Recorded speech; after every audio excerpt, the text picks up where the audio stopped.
Assalamualaikum warahmatullahi wabarakatuh. Saya Nur Hikmah dengan NIM. Dalam video ini saya ingin menampilkan hasil dari eksperimen sosial sederhana yang telah saya lakukan.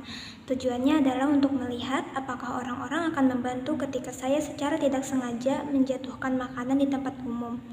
Nah, hipotesis awal saya adalah sebagian besar orang akan menunjukkan perilaku prososial, yaitu membantu saya mengambil makanan yang terjatuh. Namun, seperti apa kenyataannya? Mari kita lihat bersama.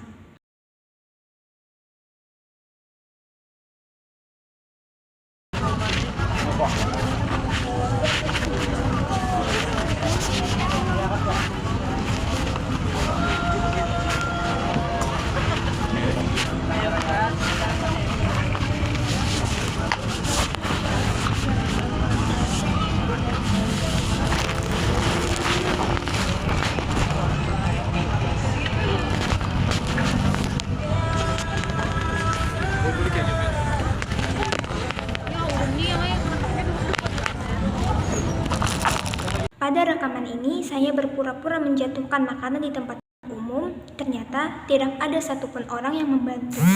Banyak yang hanya menoleh sebentar. Namun kenyataannya tidak ada satupun orang yang membantu. Ini menunjukkan bahwa hipotesis saya tidak terbukti dan perlu ditinjau ulang dengan teori-teori psikologi sosial maupun teori lain yang mendukung atau bahkan mematahkan teori prososial.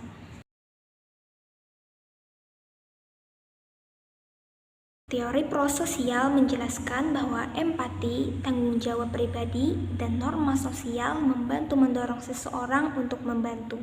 Namun, dalam eksperimen ini, faktor-faktor pendorong prososial tidak muncul, seperti tidak ada kontak mata atau interaksi personal, tidak ada ketekanan sosial untuk membantu, dan tidak ada stimulus emosional yang kuat, seperti ekspresi atau permintaan tolong.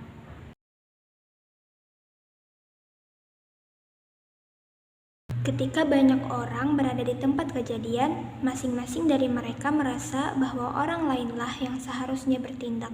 Akibatnya, tidak ada satupun yang membantu. Ini bertentangan dengan harapan bahwa orang akan spontan menunjukkan empati atau tindakan bantuan.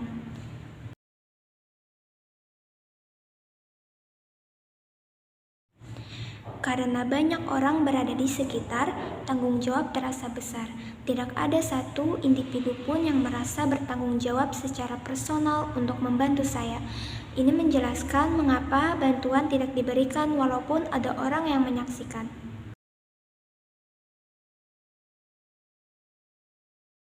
Orang-orang mungkin tidak yakin apakah saya benar-benar butuh bantuan. Situasinya ambigu. Apakah ini kecelakaan, kelalaian, atau hanya tes sosial? Karena tidak jelas, mereka memilih untuk tidak bertindak.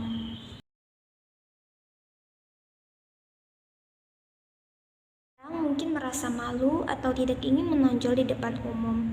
Norma sosial yang mendorong orang untuk tidak mencampuri urusan orang lain, terutama di ruang publik.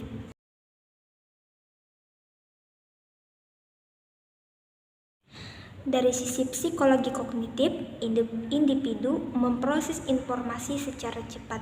Jika mereka menilai situasinya tidak darurat atau tidak cukup penting, maka mereka memilih untuk tidak bertindak. Ini membuktikan bahwa persepsi individu terhadap situasi sangat menentukan tindakan sosial. Adapun kekurangan dari eksperimen ini adalah yang pertama, lokasi dan waktu terbatas. Ini dilakukan hanya di satu tempat sehingga hasil belum bisa digeneralisasi. Yang kedua, tidak ada pendekatan lain seperti kontak mata, ekspresi, atau meminta bantuan. Yang ketiga, saya tidak mewawancarai responden atau mengamati lebih dalam alasan mereka tidak membantu. Yang empat, kamera yang tidak jelas. Sudut pengambilan gambar kurang optimal, ekspresi atau reaksi orang-orang sekitar yang tidak terekam dengan baik. Yang kelima, eksperimen belum diulang karena dilakukan sekali, jadi belum cukup untuk menarik kesimpulan yang kuat.